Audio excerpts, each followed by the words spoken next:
Zoom.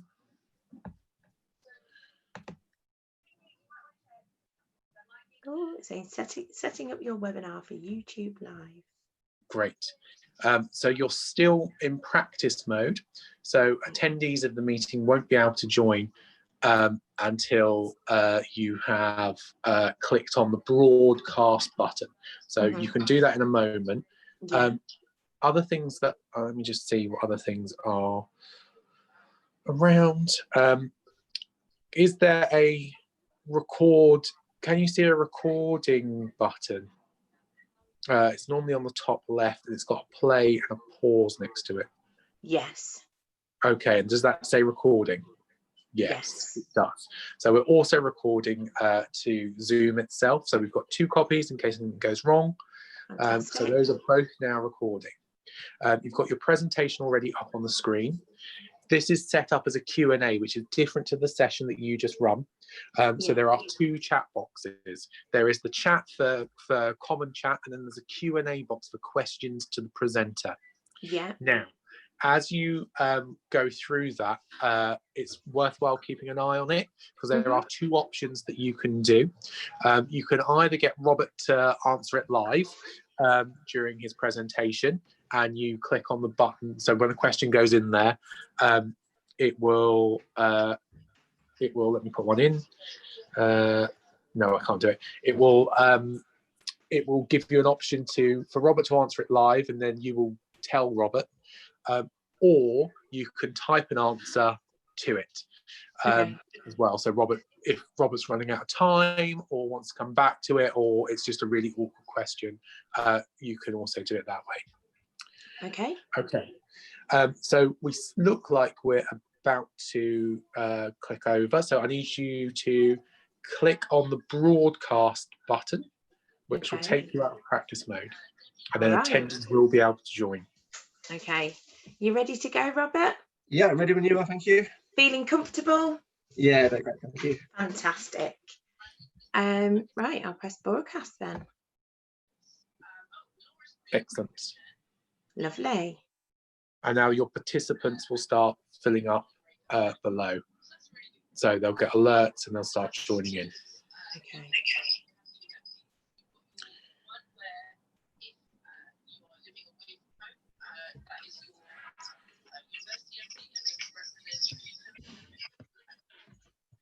Hello, Colin Campbell. Hello, Gail Lewis. Hello, Lisa Clark. Thank you for joining.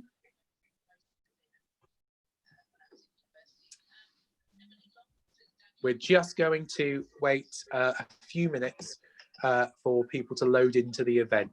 And we know that people have been coming from back-to-back sessions this morning. It's a very busy day today. Do feel free to use the chat function to introduce yourself, your union, and perhaps tell us what you're looking forward to in this upcoming academic year. It'd be great to know that, and also whether or not you're a staff member or an officer. So Colin, Gail, Lisa, we can see that you're in. So feel free to say hello in the chat box. And then in a few moments, my colleague will introduce our guest speaker for today.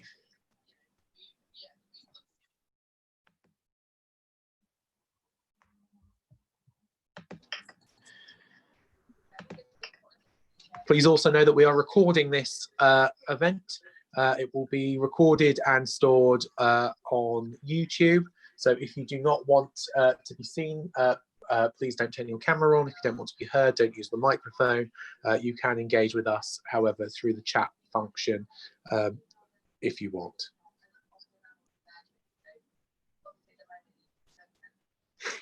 Morning, Gail. Thanks for the message. Where are you from, Gail? Student Engagement Coordinator from Walsall, just down the road.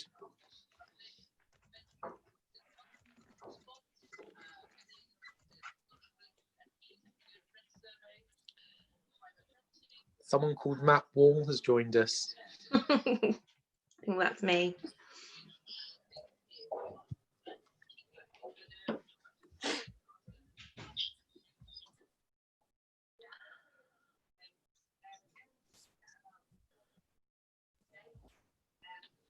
So we're about 3 minutes away from starting. So if you want to run and get yourself a drink, please do.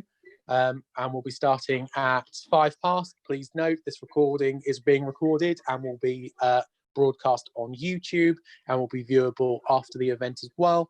It takes about 24 hours for us to check the videos and get them all uploaded, so it will be available from tomorrow.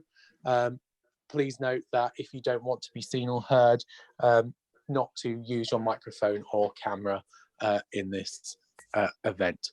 Thank you very much. Please introduce yourself using the chat function.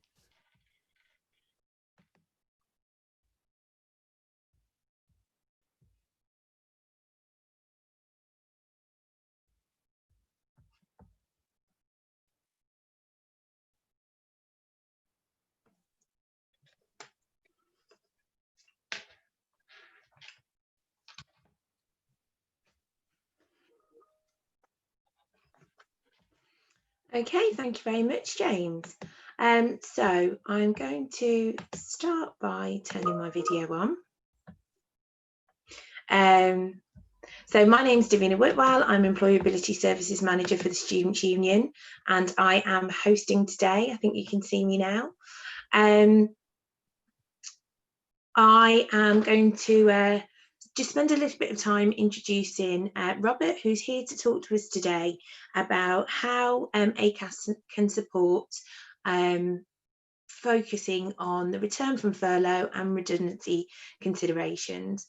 As we've mentioned before, this is going to be recorded, so if you don't want to be seen then, you know, or heard, please make sure that you stay on mute. Sorry, so without further ado, I will just spend a couple of seconds introducing Robert. So Robert is a senior advisor for Acas. He's been working for them for about 9 months, and before that he was working for the Ministry of Justice, and before that he was an employer lawyer. I think I've got that right. So he's had a wide career and a variety of experience. So instead of listening to me waffle on, I'll hand you over to Robert Hanley, who is a senior advisor at Acas. Robert, over to you. Lovely, thank you very much for that, Davina, and welcome and good morning, everyone. Thank you for joining this session this morning. We're just going to spend some time to talk about how Acas can support in areas around furlough, returning from furlough, returning into the workplace generally, and some issues around redundancy. Hopefully you can all see my slideshow as well. Just moving on now. Okay then, so as I say, first of all, just talking about sort of what Acas is, first of all, the types of things we've been doing, both during lockdown and what we're going to do, obviously, generally as well. Then spend some time talking about transitional lockdown and redundancy. Now, these are two quite large topics, and we have sort of training sessions which we run both of those topics over half a day for each topic. So obviously there's lots of information in these two areas. What I'm going to do this morning, though, because obviously we've only got the hour, is just give you a quick key tour of the key highlight points and things to bear in mind, and hopefully give you some helpful pointers if you are getting people back into the workplace or sort of returning to some level of normality following lockdown. And also, if you're in the unfortunate situation of either having to consider making people redundant or being made redundant yourself, obviously that is unfortunately going to be an inevitable consequence as a result of COVID for some people. Some key tips and some key points that I pulled out from the actual sessions that we run in those two areas. So then on to first area, which is just a bit of a tour about Acas generally. Hopefully you can see from the slide there, Acas we're involved in sort of a wide variety of things. So what we're probably most known for, I would say, is our early conciliation and our conciliation when people lodged an employment tribunal claim work. So if anyone's ever been through the employment tribunal process, you'll know that Acas assign a conciliator to sort of run alongside the process. So we help with trying to facilitate that conversation between the employer and the employee generally, to try and see whether a resolution can be reached without the claim having to proceed all the way to the employment tribunal. So that's one area of what we do, and that's probably what we're most known for. We also have obviously a website up, which is becoming increasingly popular over the COVID-19 pandemic. As you can see from the slide, there was obviously a great deal more website traffic on the back of our coronavirus advice. It's updated regularly, and it's always updated in line with the latest government guidelines. So as an overview of all the different things which are going on relating to coronavirus and the different measures that are in place, our website is a really good tool to help give you a snapshot really of the information as a whole. We also have a helpline which is available for employers and employees. So if you have questions about sort of the way that you're managing a process or best practice as an employer, then you're more than welcome to give us a call. Or likewise, if you're being taken through a process or if you want some advice as an employee, again, we're here to be able to offer that independent advice to you. Acas, sometimes, you know, when I say introduce myself as Acas, people don't always know what Acas is, and there's often some myths around what Acas is. The first one probably is that we're a union. And obviously we're not a union, we're not you know, we're not an independent body at all. We are very much a publicly funded independent body.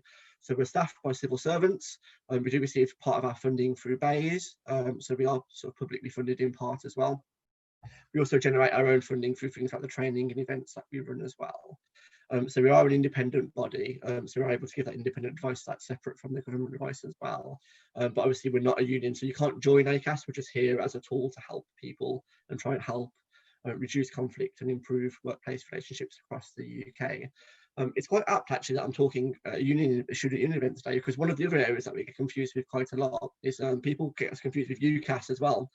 So when I introduce myself as an Acas employee, people ask me about university points and stuff like that, which I have very little knowledge on, obviously not being from UCAS. So that's another myth as well by Acas that sometimes gets thrown up. Obviously, due to our sort of unique relationship in terms of having all this level of advice with companies across the UK, we do also get involved with influencing employment policy. So we do feedback into our parent department, BAYS, and other government departments to try and shape such future employment law changes and future best practice guidelines and things like that to try and you know, improve working relationships generally across the UK. So we have lots of stuff going on. As you can probably imagine, during the coronavirus pandemic, we've been absolutely inundated with queries and questions about all sorts of aspects about lockdown, furlough, obviously redundancy we're going to talk about today, and all those sorts of questions have been coming up, you know, really regularly, much more than obviously ever previously. So that's kind of helped us to develop a level of expertise in these sorts of areas as well. So we are very much you know, involved with all those different aspects, and we do see things from all sorts of perspectives from employers and employees, which keeps us able to be aware of the changes and stuff that are going on generally. So when this graphic finished loaded, as you can see, we're based across the UK, offices all over the UK. I'm based in Birmingham myself, so I'm part of Acas West Midlands, but depending on where you're based in the country, obviously you have a local office as well, which you'll be able to see on there. Another area that we're quite involved with is alternative dispute resolution. So obviously we have the employment tribunal side of it, which I've already touched upon. But one of our main focuses is trying to avoid that employment tribunal claim ever having to go in. So we are very much focused on employer-led conciliation, where we try and resolve disputes before they escalate. Things like arbitration, if needs be, to try and you know, impose solutions that are often, you know, going to be cheaper than going for the employment tribunal process, and quicker sometimes as well. We do mediation, so that's something that I do as well, where we obviously meet with parties where there's been a dispute, either individually or collectively, to try and resolve them in that way. And again, we've seen lots of these coming up as a result of coronavirus as well, where people are coming back to work and there's disputes that are either raising themselves as a result of stuff that's happening during the pandemic, or historic disputes that are now just coming to light again, that people are sort of getting back into the workplace. So that's another very busy area of what we're doing at the moment as well.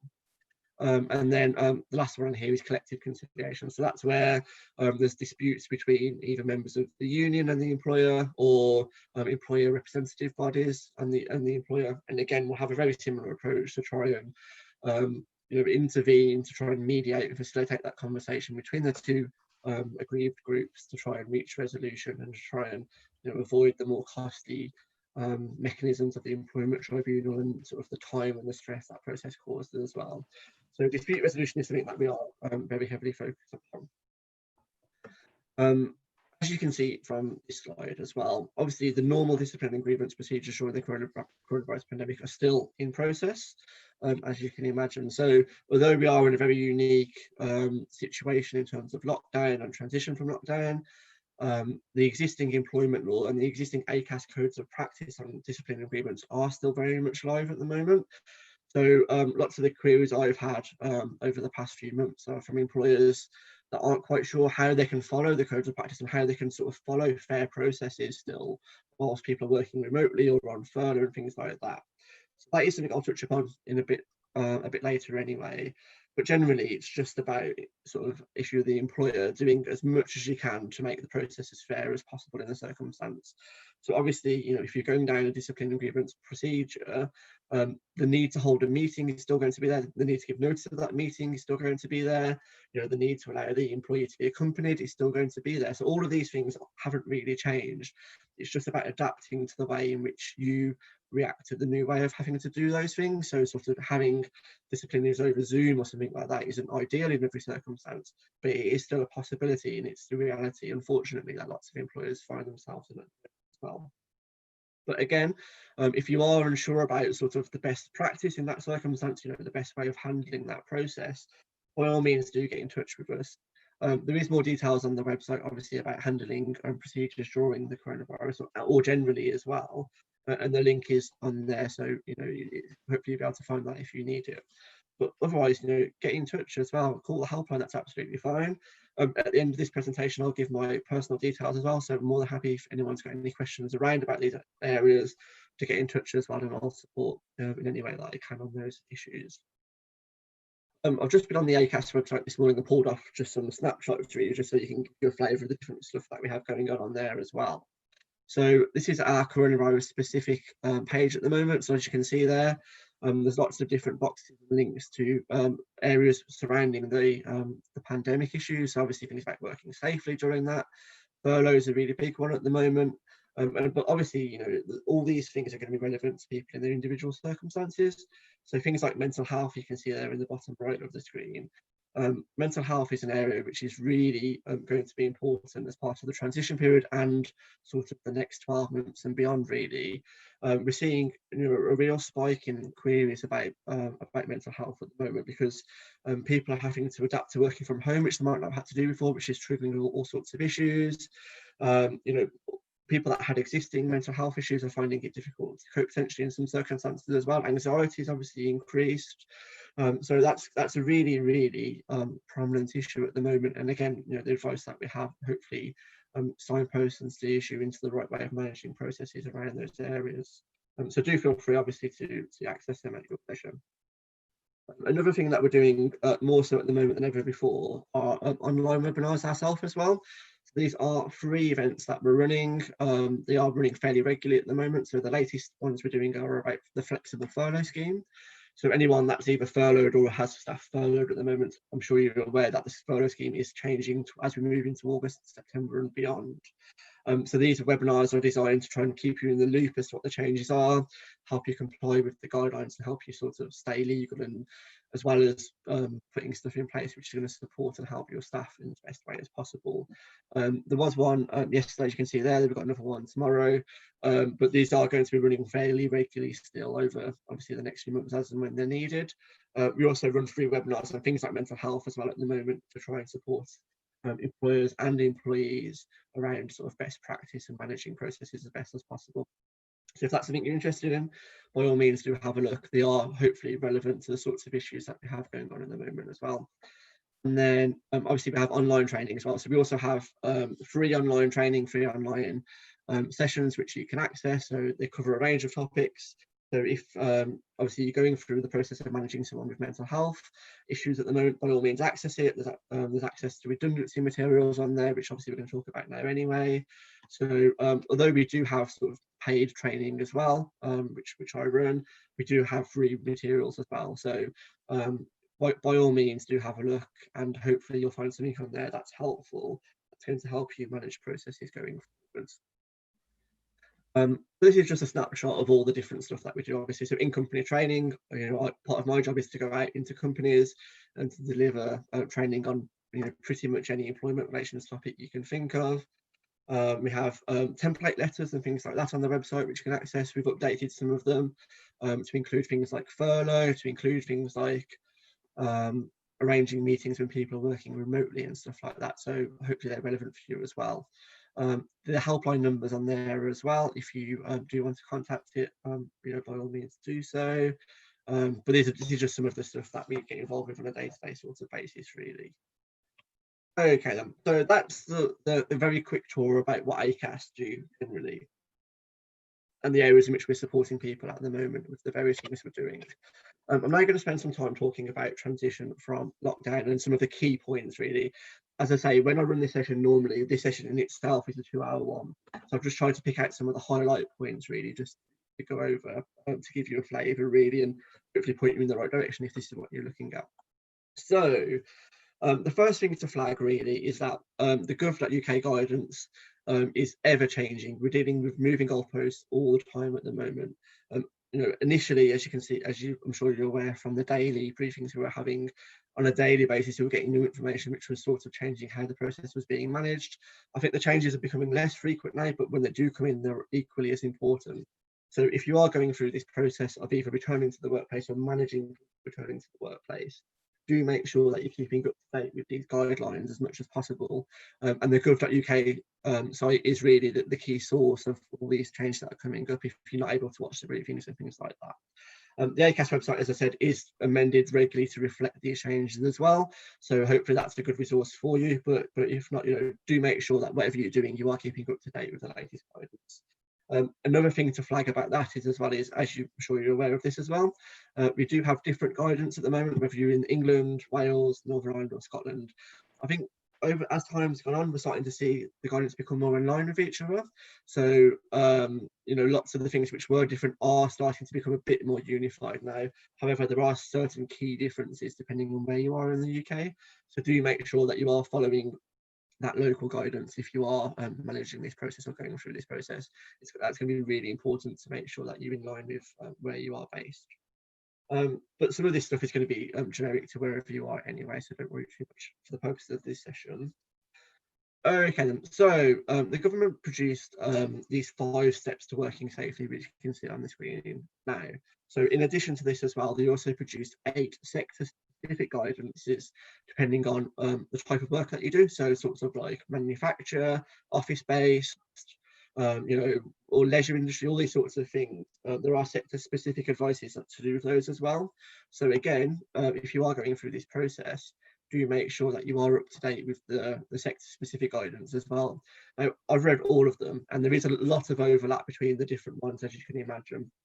But if you do have a look at them, hopefully it will give you some helpful points and tips and sort of instructions as the sorts of things you should be looking at doing, for your type of work that you're doing. I know that obviously the student union sector is quite diverse in the types of different roles that you do. So lots of the different guidances are going to be relevant for you. So, do make sure that you are up to date with those, as I say. So in terms of the 5 steps to working safely, and probably the most important thing that I'm going to talk about in this hour that we have now is the COVID-19 risk assessment that needs to be produced. I've done lots of work with employers over a number of years now, and in my experience, there's 2 types of risk assessment. There's the risk assessment, which is really important and crucial to the day-to-day running of the business, sort of like your fire procedures, your emergency evacuation procedures. All of these things are going to be really important to keep up to date anyway. And then there's this second type of risk assessment that I see, which is sort of the one that's drafted. It's put in a drawer, it's never really looked at again. It's for a very sort of niche circumstance. And whenever something comes up relating to that, it's maybe gathered out of the drawer and dusted off and read, and it's never really been followed or sort of put into practice. It just happens to exist. For me, the COVID risk assessment needs to fall into the former of those categories. It's probably the most important document that's going to be produced for you as an employer, or that your employer is going to produce this for an employee throughout this whole process. And that's for 2 reasons really. Firstly, there's going to be that legal obligation to protect the health and safety, and there's that duty of care to protect the health and safety of employees and anyone that's coming onto your sites. So your risk assessment is going to be there to help demonstrate the steps that you've put in place to satisfy your legal duty. So for one, that's going to make it really important.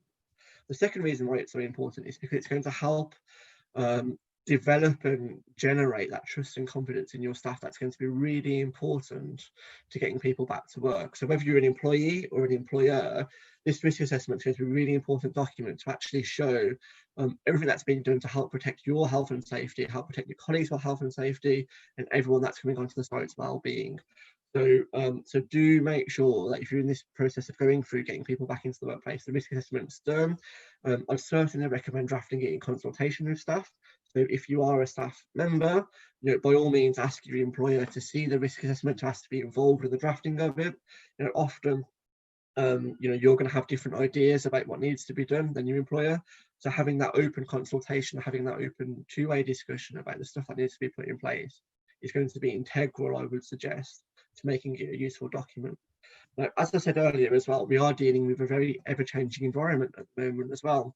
So to reflect that, the risk assessment needs to be able to be adapted and changed as well. So the risk assessment that was done sort of 3 months ago is going to look very different to the one that's being done now, depending on the relevant latest guidelines. So do make sure that it is kept up to date, it is a relevant live document, and that all staff have access to it, all staff have input on it, and it's able to be sort of moved and generated and improved as time goes on in order to get through the next lockdown period, the next transition period, and hopefully the next 12 months where we're moving out of lockdown and back into a level of normality. So the risk assessment, I can't emphasize enough how important that document is going to be. So do make sure that if you have not already looked at doing that, do make sure that you are starting to put that in place as soon as possible, especially if you've got people coming back into the workplace over coming period. The next stuff is stuff that we're becoming more familiar with anyway, generally. So things like developing cleaning, hand washing and hygiene procedures. Think about how these are physically going to be implemented into the workplaces in order to sort of satisfy that duty of care and prevent the transmission of COVID. So these are going to be really important steps to think about. Obviously, the advice is still to help people work from home where possible. Now, obviously, that's not going to be applicable for every type of job. It's just impossible to do some jobs from home just by the very nature of the different industry that we have in this country. Where possible, think about allowing people to keep working from home, think about the sorts of things you can do to support that. But obviously, where not, thinking about the stuff that you can change to enable people to come back into the workplace. Obviously, keeping social distancing where possible. If not possible, to keep 2 meters apart. Think about transmission risk. So things like where people can work back to back, that's obviously reduces the risk.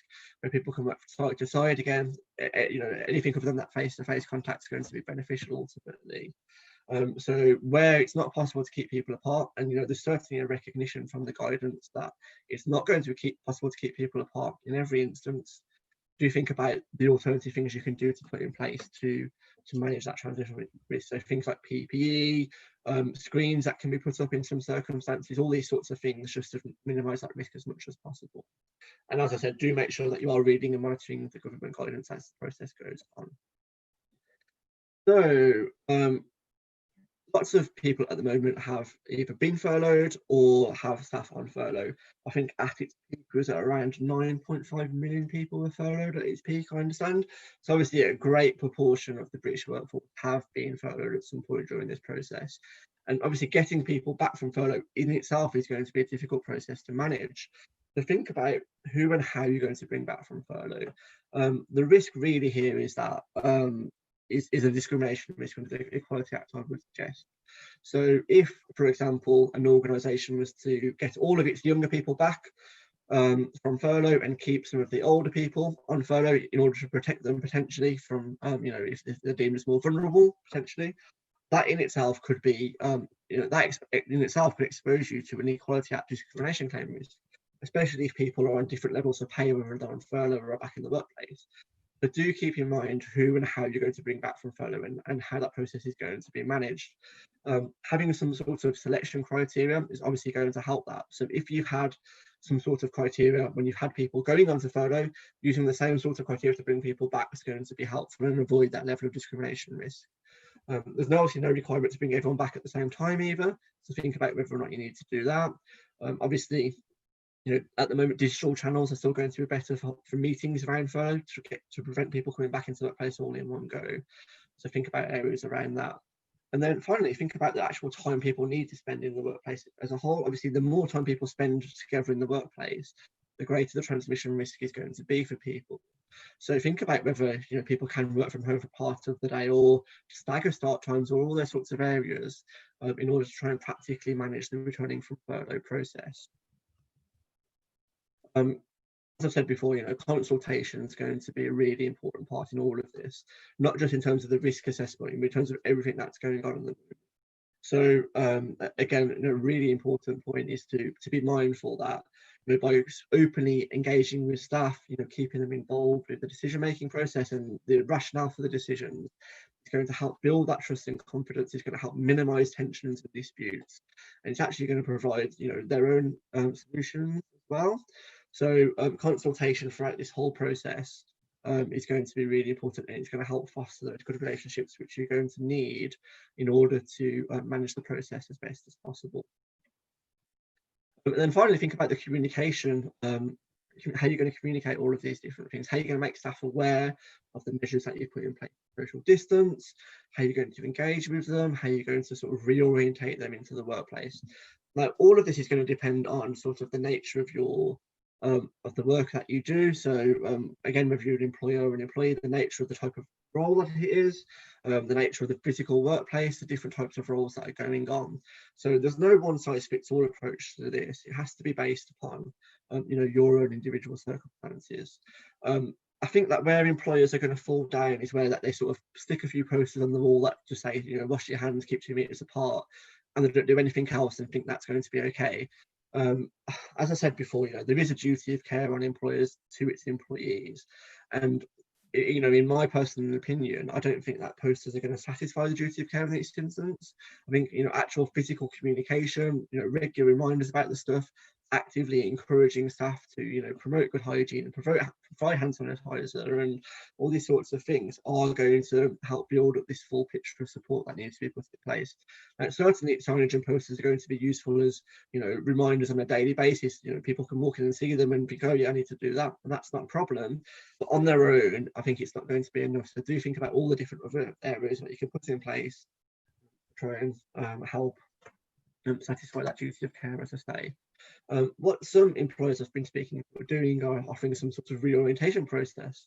So where they've had people that have been away for potentially 3 months now, and they've made all sorts of changes to the workplace. So they might have put a one-way system in place. They might have sort of sectioned off sort of parts of the communal areas that existed before. They might have changed the way the kitchen works or anything like that.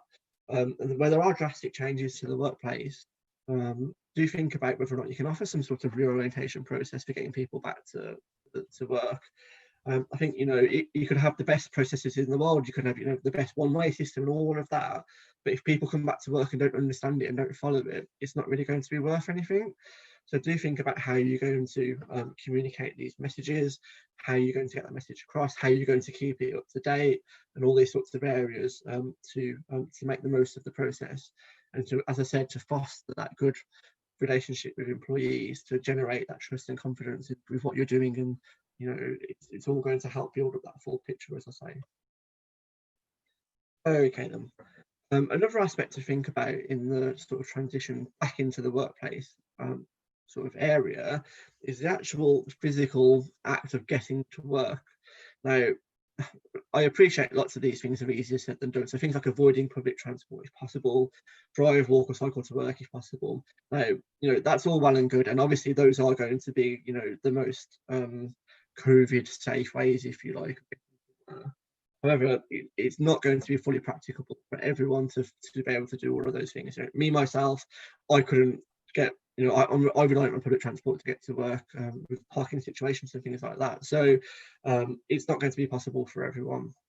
But think about how you're going to minimise the risks of those areas, really. So when you do have people travelling by public transport, think about how that's going to affect the rest of the workforce potentially. If you're going to expose people that are vulnerable to people that are accessing public transport, think about if that can be managed.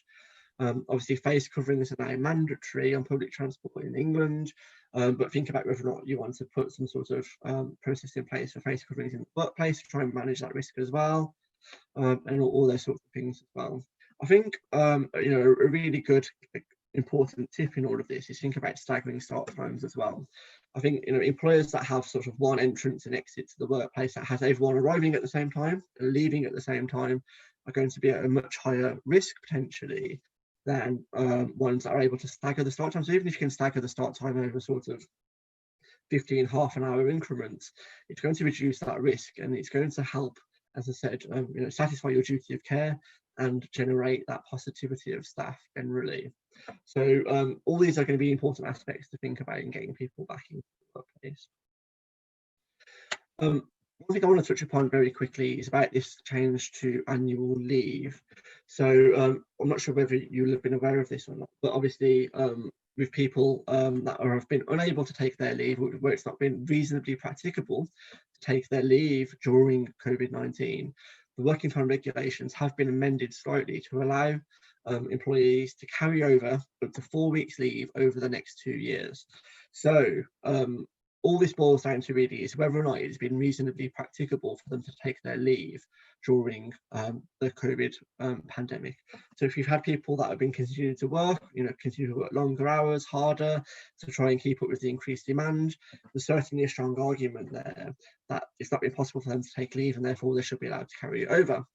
Conversely, if you've had people that have been furloughed for a few months, you know, just because people are furloughed doesn't mean that they can't take leave still. And I appreciate it's not fully ideal, but it is still possible, obviously, to take leave whilst furloughed. So there is less of an argument there that it should be carried over for those people, but again, that argument still does exist. So again, whether you're an employer or an employee, do think about whether or not you're going to have the right to be able to carry annual leave over, and if so, how that's going to be managed. You know, lots of annual leave management systems I've seen in employers' databases over the years would struggle to probably cope with people carrying over leave over 2 years, which when it hasn't previously been allowed. So think about how that's physically going to be managed going forwards to try and help the process run as smoothly as possible. But just be aware, obviously, that this right does exist in certain circumstances. If in doubt, again, the Acas website has lots of resources about annual leave and the carryover and stuff like that. So do feel free to access that. But as I said, be aware that it is a change that's come in and it is going to affect a large portion of the workforce. In terms of managing the transition from lockdown section, the last thing I really want to emphasise here is about flexibility. So obviously, you know, working at Acas, I would promote flexibility no matter what the circumstance in the workplace. I think flexibility is a really good practice way of engaging staff and getting the best out of staff anyway. And, you know, keeping an agile, mobile workforce is always a good thing. I think following the coronavirus outbreak, flexibility is going to become even more important. I think people are in all sorts of unusual circumstances that they never would have found themselves in before with their working arrangements and their personal life arrangements. Having that flexibility is going to help. You know, I think the employers that have very rigid processes in place that aren't really able to adapt with that, they're the ones that are going to sort of struggle to keep staff engaged and motivated through this period. You know, bear in mind that, you know, coming back to work is going to be quite stressful for lots of people. So the more that you can do to try and ease that stress and ease that anxiety and pressure, the better really. And flexibility is a really good way of doing that. So, and again, flexibility works both ways as well. You know, flexibility by managers and employers, obviously good practice, but also flexibility for employees as well. So, you know, there might be circumstances where people have to start to do very slightly different types of jobs, or, you know, work slightly different hours to accommodate and keep everybody safe. So just bearing in mind, obviously, that, you know, as long as, you know, changes are communicated to staff and the rationale behind those changes are communicated and it's clear that there's a benefit for everybody if they're followed, obviously flexibility is going to help in that area. Think about burnout for people like working parents, so people that have children at home throughout this whole period that continue to work. Obviously they're in a very different circumstance now. You know, they might not be able to get their childcare sorted that they would be able to before. All these sorts of things are going to be factors.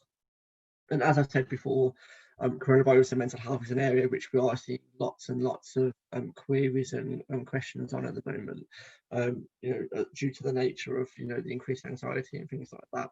So think about how flexibility is going to help that, how you're going to be able to signpost people to the resources that they need, how you're going to manage that process as best as possible.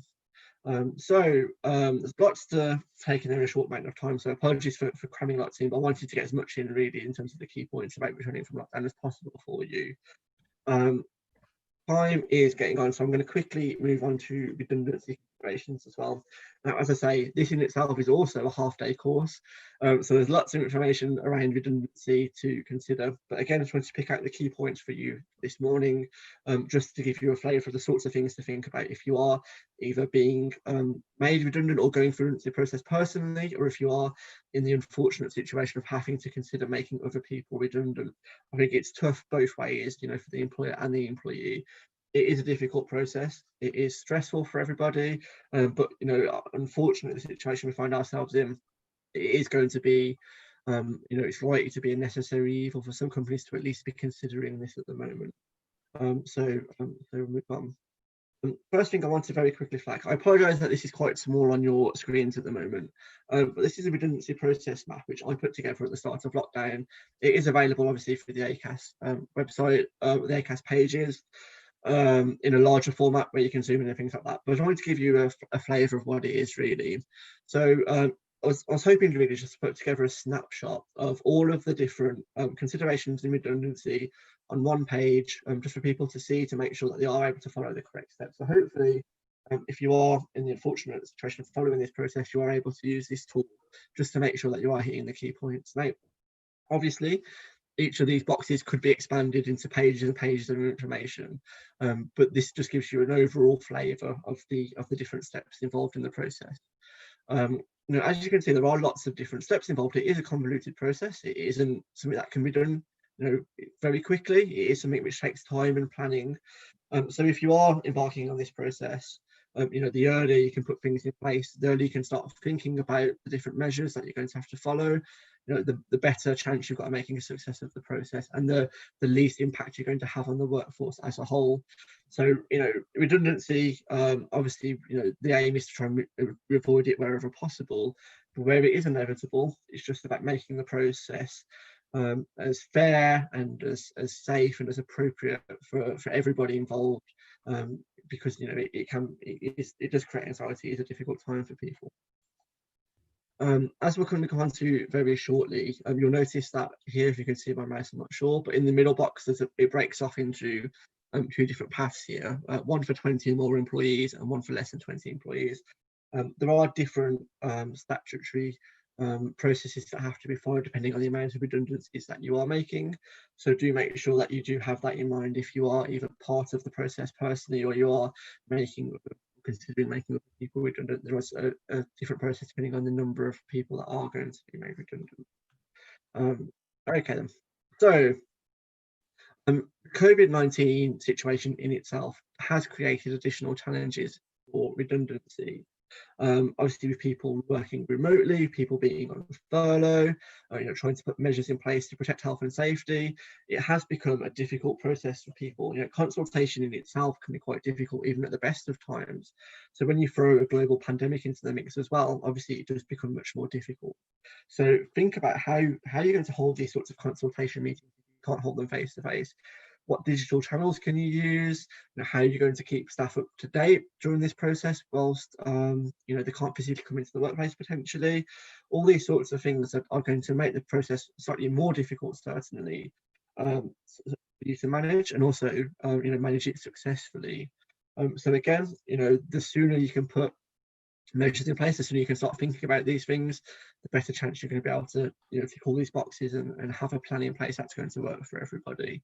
So, so do bear in mind that obviously, you know, we are in a unique situation, and the redundancy processes still have to be followed, even though we are in a unique COVID situation. So think about how those are going to be put in place. Okay then. So very quickly, redundancy situation, what comes about where there's a closure of the business or part of the business. There's a closure of a specific workplace as part of a business, where fewer employees are needed for a work of a particular kind, or where fewer employees are needed for work of kind in that particular workplace. So it's very important that you are clear as to the times when a redundancy situation comes about.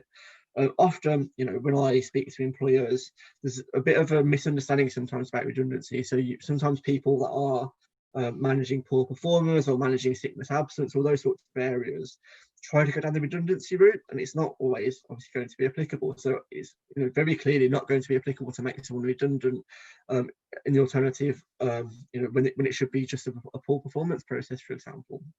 So really, to follow a redundancy process, it has to tick one of these boxes in the first instance. So obviously the most typical ones really are where the business is closing or part of the business has to close, or there's just not enough work needed for the amount of employees that there are available. Those are the most typical kinds of redundancy situation. So if you are embarking on that, or if you are being led down the redundancy process, do make sure that it is within one of these categories, else it's potentially going to be an unfair process and not a genuine redundancy situation, which is going to create legal difficulties down the line for you.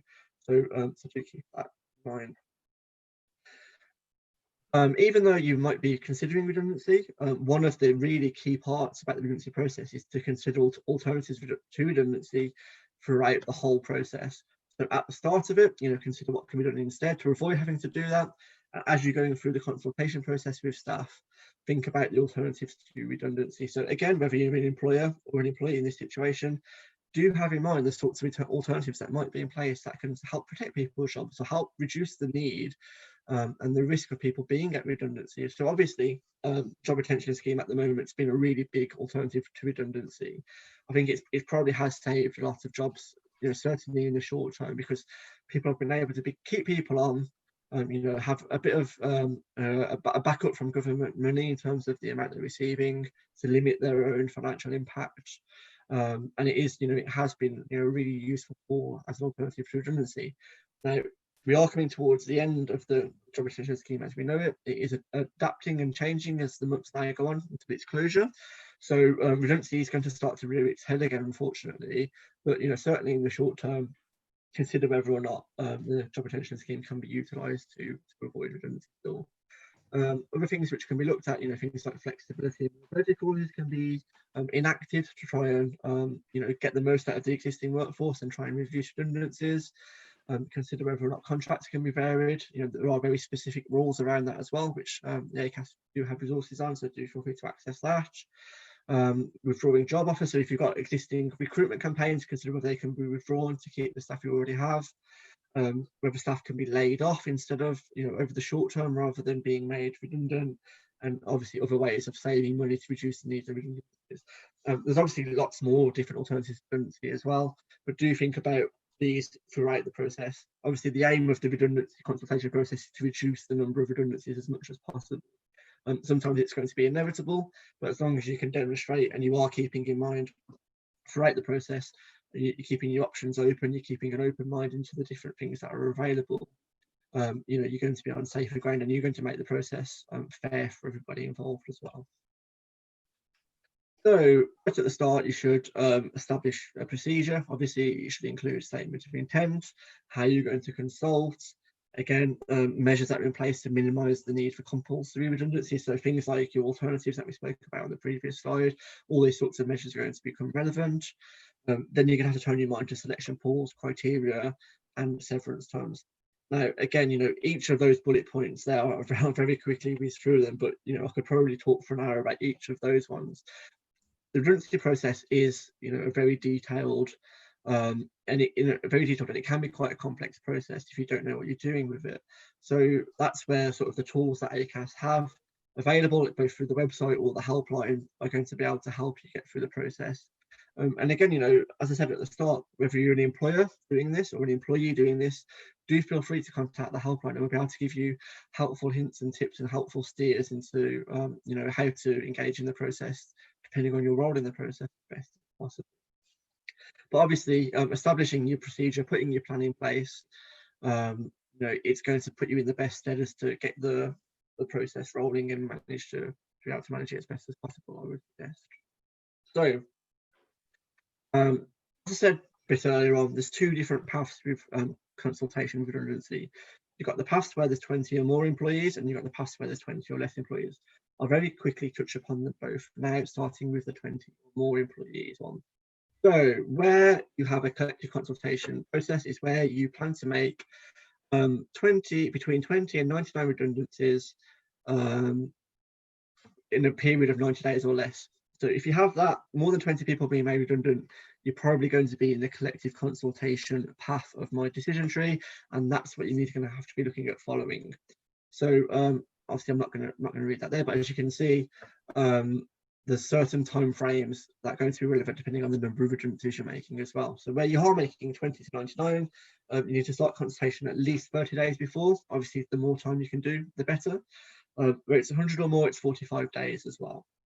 So whilst these are very much the minimum time frames, the more time you can allow to consultation, the better the process is probably going to be, I would say.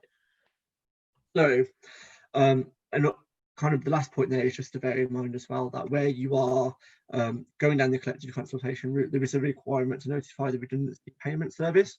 That can be done on the gov.uk site as well. The failure to do that can render the process unfair. It can lead to fines and all those sorts of things. So do make sure that you are following that if you are embarking on that process with everybody. So what sorts of things should you be consulting on when you are part of this process? So obviously you need to start thinking about it and disclose the total number of people that you're going to be looking to make redundant, the occupations of those people, the reasons why the proposal is in place, the actual core reason why redundancy is needed. All these sorts of stuff is going to have to be disclosed to your employees, and if you're an employee, to you. So the proposed method of calculating payments, how you're going to select, and the actual proposed method of carrying out the dismissal through timescales. So as you can see, this is going to take some time. All of these different circles on the screen at the moment are going to take, time. They have to take consideration. It really isn't a process that can be rushed through to any degree.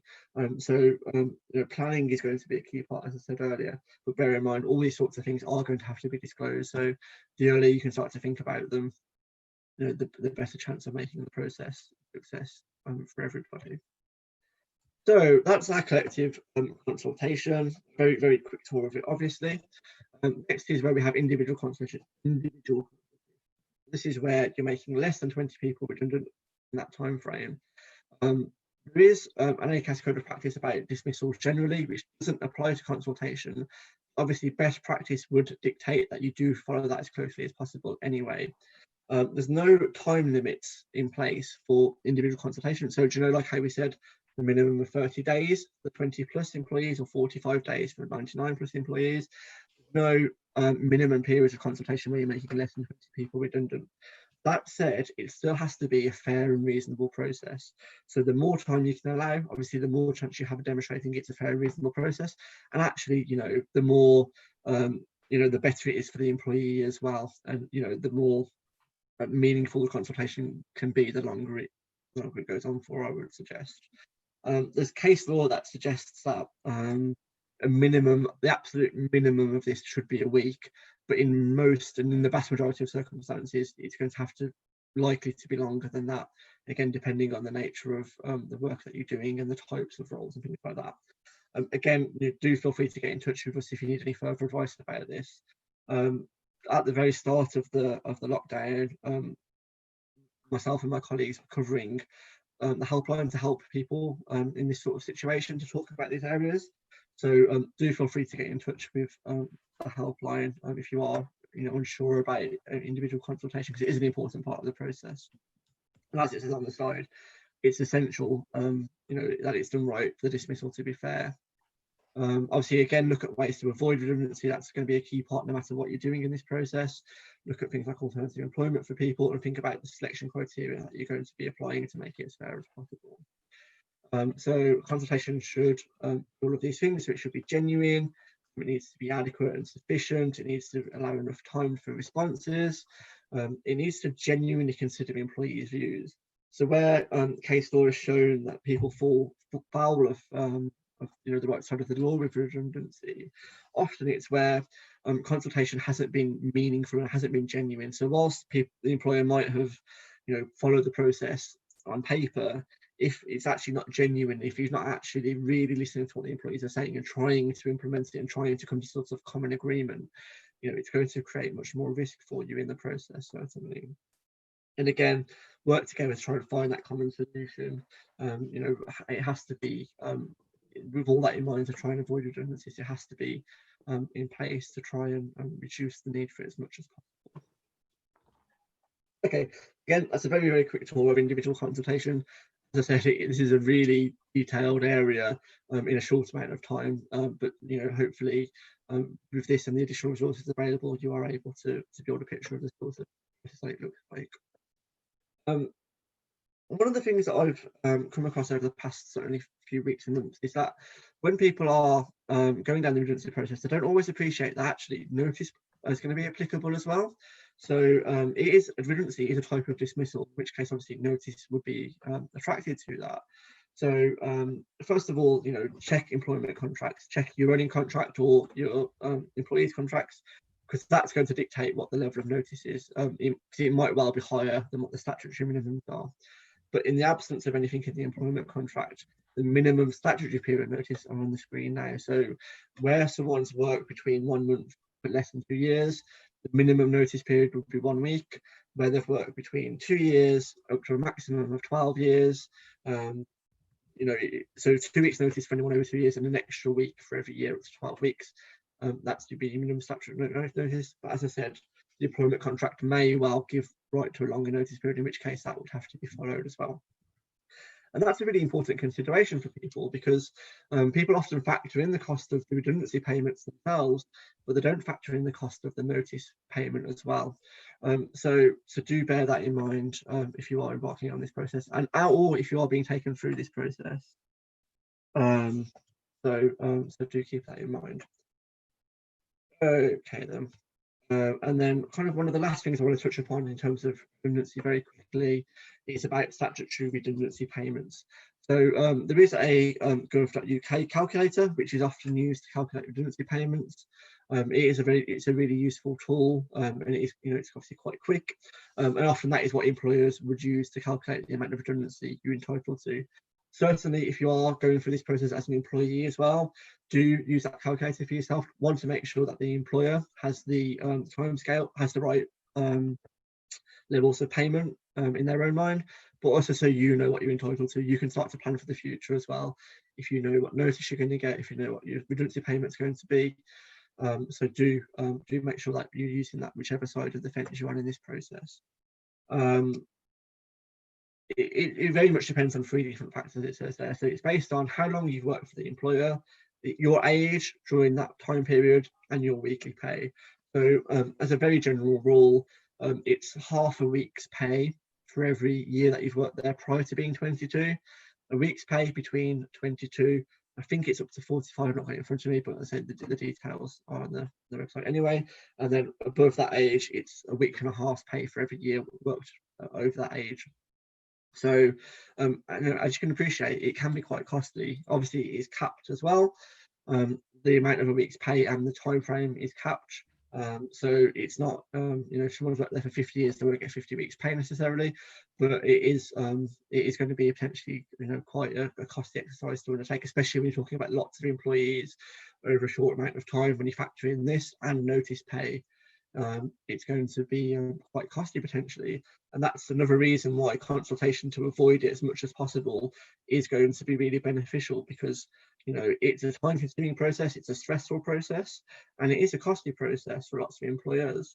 So it isn't really the quick solution that often employers sometimes think it might be. It does require careful planning. And the consequences of getting it wrong is that you're potentially risking a breach of contract claims, or you're potentially risking an unfair dismissal claim if you're not quite following the process correctly. And again, that's going to increase the cost again quite substantially.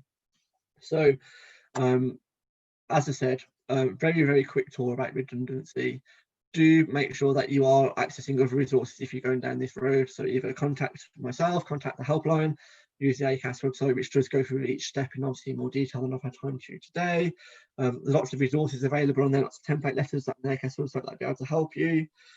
So do feel free to access those if you are going down this road. I think we're just coming towards time now, and I appreciate that obviously people have got other sessions to shoot off to after this, so obviously I won't keep you too much longer. Feel free to subscribe to our newsletter. It contains lots of updates and keeps you updated with what we've got going on, and the address for that is on there. Our customer service team numbers on there, or our website, feel free to contact those, or obviously follow us on social media. You're more than welcome to any of those things. Obviously, as I said, I'm based in the West Midlands, and those are the areas that I cover there, so Central Birmingham, Coventry, Rugby and Nuneaton. My email address is on there, so by all means, if you've got any questions following this session, like if you have a chance to ask during it, by all means, drop me an email, that's not a problem. Anything else that comes up, those are your local contacts, depending on where you're based as well.